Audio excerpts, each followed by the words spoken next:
The studio lot was empty. Stage 4 at Warner Brothers, Burbank, July 1951, 2 in the morning. John Wayne stood in the shadows between the sound stages, smoking a Lucky Strike, watching the perimeter fence. His hand rested on the Colt 45 tucked into his waistband, a prop gun loaded with real bullets.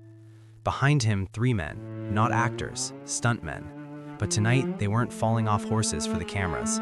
They were hunting assassins. 2 weeks earlier, an FBI agent named Carl Fremont had walked onto the set of Big Jim McLean and whispered 6 words that changed everything. "Joseph Stalin wants you dead, Duke." Not a threat from some Hollywood gossip columnist, not a crank letter from a Red sympathizer. An actual kill order from the Kremlin, signed by Stalin himself. And the assassins? They were already in California. I'm going to tell you a story that's been buried for 70 years. A story about the most famous movie star in the world, a Soviet dictator who ruled through terror, and a secret war fought in the alleys behind Grauman's Chinese theater. This isn't legend. It's not Hollywood mythology. This is what really happened when John Wayne went to war with the KGB. But to understand how it started, you have to go back to a different war, one fought with cameras, not guns. Hollywood. The Second World War was over, but a new one had begun, the Cold War. And it wasn't just being fought in Berlin or Korea, it was being fought in living rooms across America through a brand new weapon, the silver screen. John Wayne wasn't just an actor, he was America. 6'4", 235 pounds of granite-jawed righteousness. When he spoke, his voice carried the weight of the prairies, the grit of cowboys, the honor of Marines. When he rode across Monument Valley in a John Ford Western, 50 million Americans believed in something bigger than themselves. And that terrified Joseph Stalin. The Soviet premier understood propaganda better than any dictator in history. He'd used films, posters, radio broadcasts to mythologize the Communist Party, to erase enemies, to reshape reality itself. But when he looked at American cinema, he saw something he couldn't control: John Wayne. Wayne wasn't subtle, he didn't hide his politics. In 1944, he'd helped found the Motion Picture Alliance for the Preservation of American Ideals, a group dedicated to rooting out communist influence in Hollywood. He testified before the House Un-American Activities Committee. He made films like The Sands of Iwo Jima and Red River that celebrated American individualism, courage, sacrifice. Stalin didn't see movies, he saw weapons. And Wayne? He saw Stalin's propaganda machine churning out films that glorified the Soviet worker, that painted America as a decadent empire of capitalists and warmongers. He saw Hollywood writers and directors, some of them people he'd worked with, refusing to condemn Stalin's purges, his gulags, his show trials. So Wayne fought back, not with violence, with influence. But what he didn't know, what none of us knew, was that Stalin had already decided the only way to stop John Wayne was to kill him. The smell of gun oil hung in the air. That's what I remember most. Not fear, not adrenaline, just that sharp metallic tang of Hoppy's No. 9, the same solvent Wayne used to clean his firearms every Sunday morning at his ranch in the valley. The smell of preparation, of war. Act 2. The Order. Moscow. Lubyanka Building. Winter.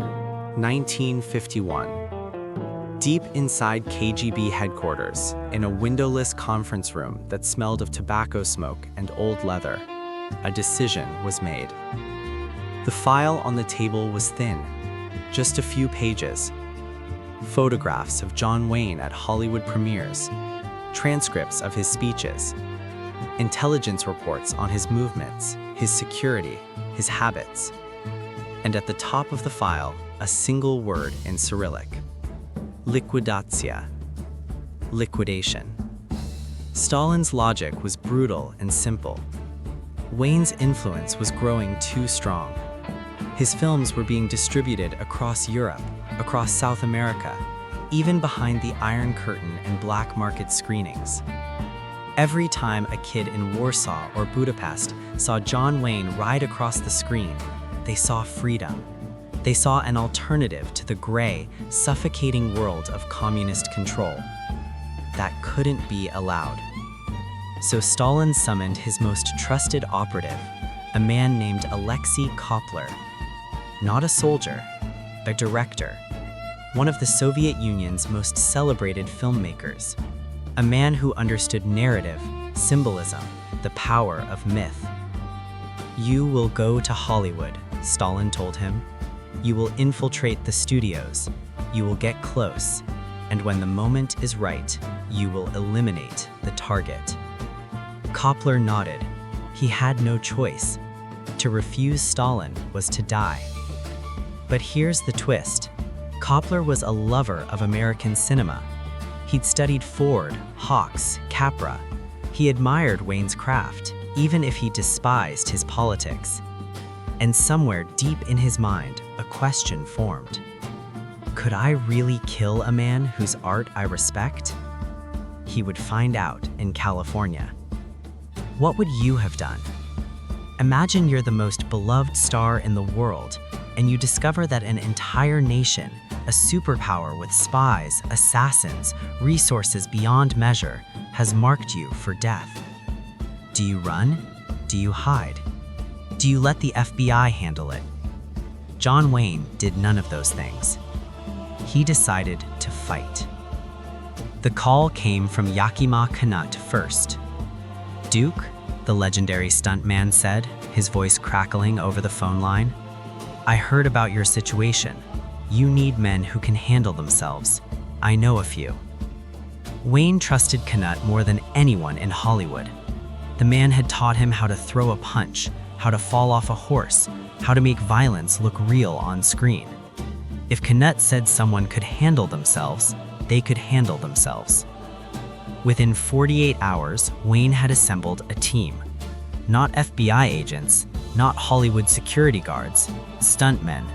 Men who'd survived car crashes, bar fights, rodeos.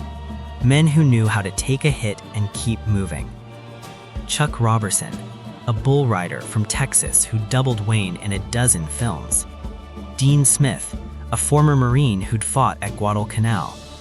And Fred Kennedy, a man who once drove a flaming motorcycle off a cliff for a single shot in a Howard Hawks picture.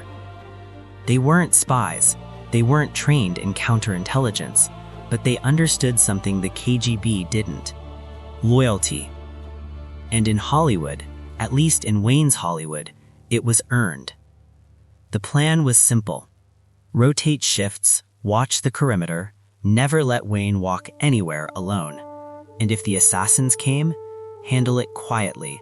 No police, no press, just deal with it. Because if word got out that the Soviets were trying to kill America's biggest movie star, it could trigger an international incident, maybe even a war.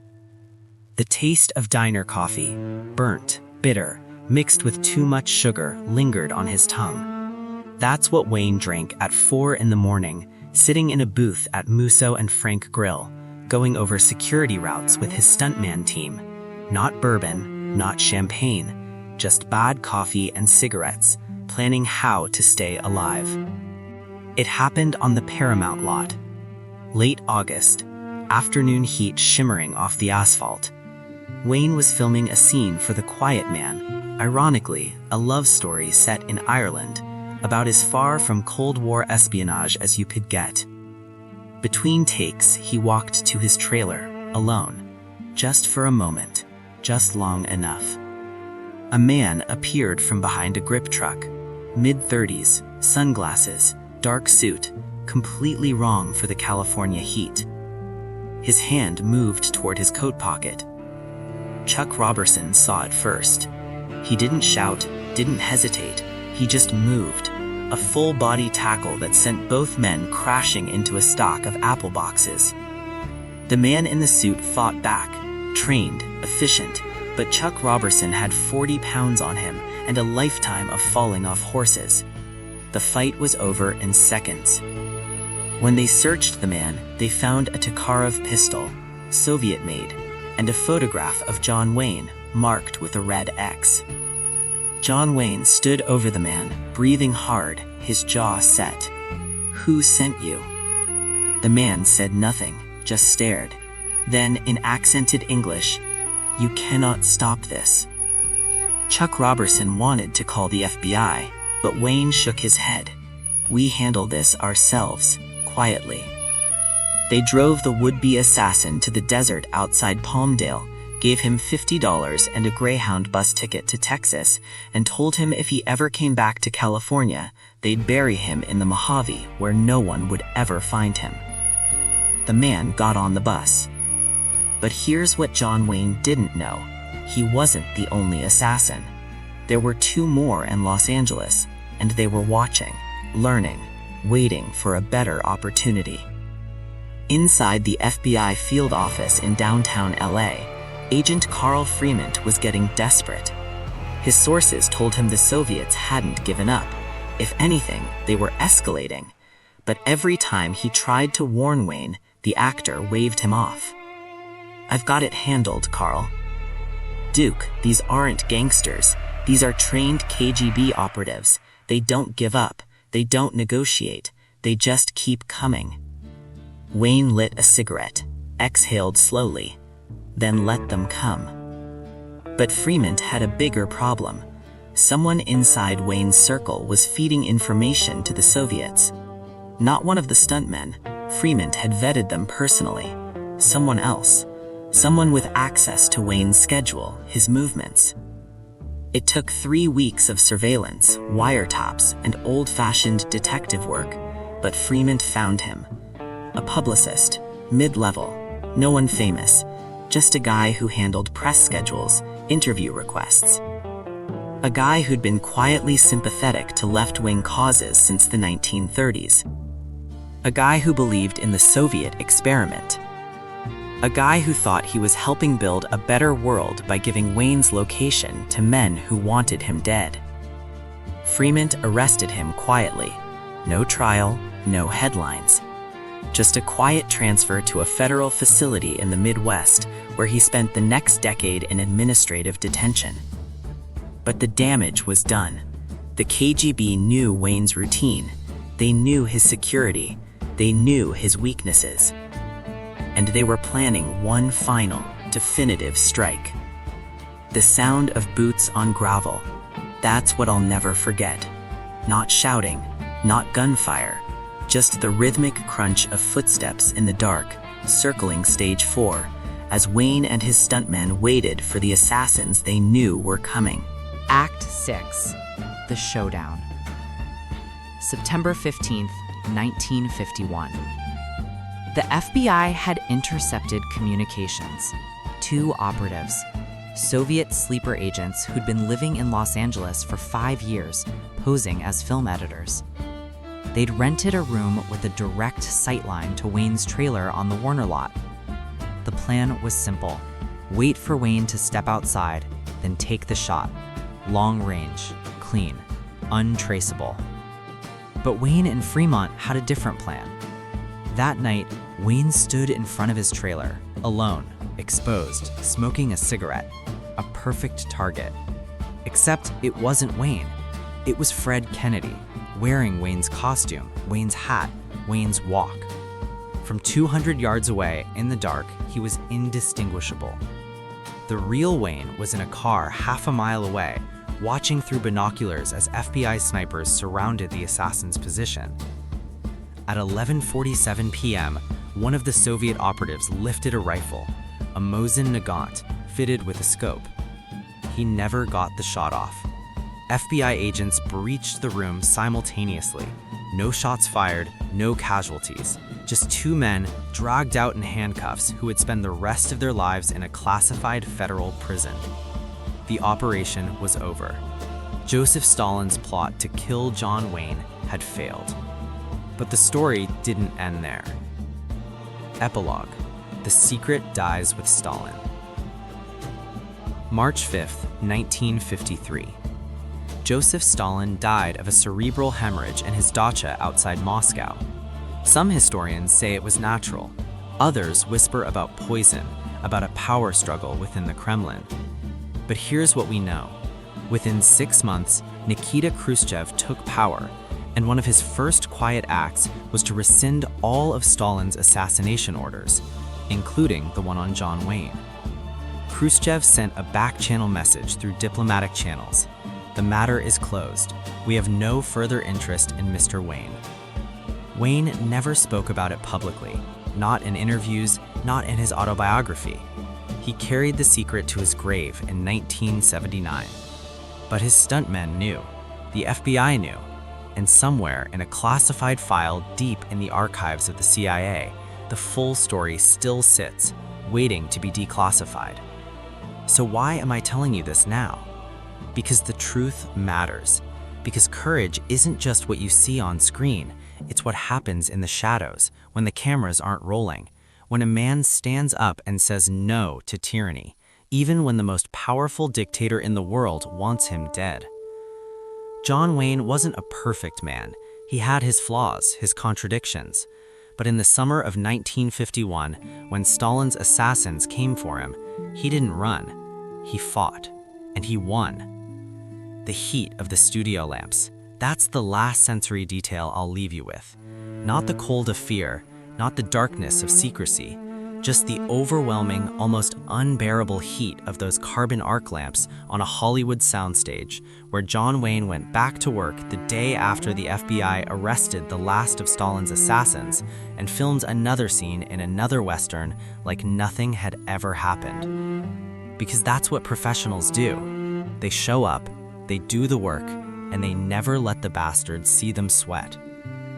But here's the question I'll leave you with. Was John Wayne the only target? Because recently, declassified Soviet documents suggest Stalin had a list, not just of actors, but directors, writers, politicians, anyone who threatens the communist narrative. And John Wayne's name? It was just one of 12. The others? That's a story for another time.